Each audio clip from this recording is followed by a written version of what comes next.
तो दोस्तों सही देखा है, सोमिया पोखरेल जो कि पवन सिंह को करती थी टारगेट, दोस्तों उन्हीं के गाने पर कैसे रील्स बनाते नजर आ रही हैं। अदर स्टार के साथ जैसे पवन जी के साथ भी कभी देखने को मिले।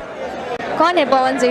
कौन है पवन जी? बहुत मार मारा पवन सिंह नाम। पवन सिंह की टीम को कैसे टारगेट कर रही है दोस्तों, पूरा वीडियो में आपको दिखाऊंगा। अगर असली मर्द है तो सच बोलता है, तो वो चैट तू देखा।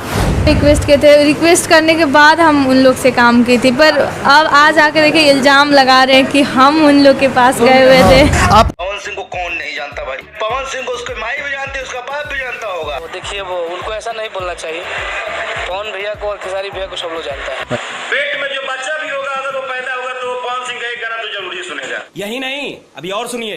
पवन सिंह नाम, माता पिता गुरु भगवान ऑडियंस, यही मेरा मालिक है। एकरा बाद हम केहू के